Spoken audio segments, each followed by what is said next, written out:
Mid Canterbury Tennis is hosting these tournaments because typically they've been hosted in Christchurch, and so with no tennis courts available there, we've taken on some of those extra responsibilities. It's been absolutely fabulous for our district. It's involved a lot of people in high-class tennis from a volunteer's point of view and an organisational point of view. We've never ever had the opportunity, and brought a lot of players into this district, and they would never come here.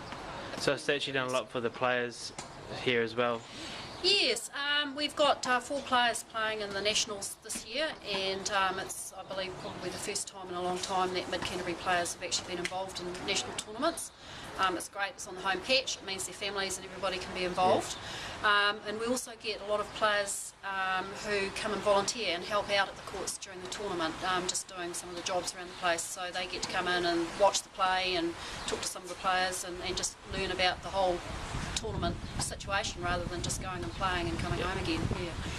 And what's some of the talent out here? Obviously we've got a couple of guys out here who are keen to get on court. Well, I don't know a lot of the players. They're from all over New Zealand, so being a national tournament, we've got some guys in that I recognise having played in the ITF tournament here last year.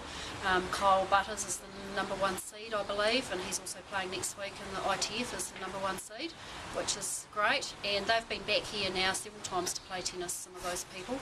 This facility's just a fraction over 10 years old, and we're actually moving on a program of resurfacing some of those courts now, just to keep them up to state of the art.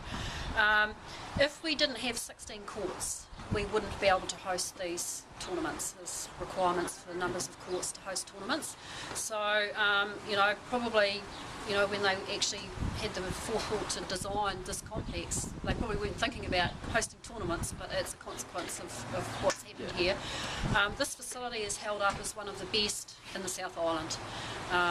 You hear from people in Christchurch who are heavily involved with Wilding Park and other club courts, and they talk about this Mid Canterbury facility as the best that they've ever been in terms of the way it's designed and laid out, and the way it's been put together. So certainly, people are looking at it in terms of being able to perhaps take this and use it in a similar form for redevelopment of facilities in Christchurch. So it's great to know that. The forecast was looking like this was what was going to happen from several days ago. You're ever hopeful that the forecasters have got it wrong, but unfortunately they've been doing a pretty good job over the last week while. The weather's actually looking quite dodgy for the rest of the week. It looks like we could get a couple of fine days, but it's going to get broken up with showers and things like that right through. So the tournament referee will just have to do her best to get play going. What does it do for the format of the tournament? Does it change it? Or? It possibly could. If we get, it looks like we might not get going today. Although if it does fine up at the end of the day, we may play later this evening under lights.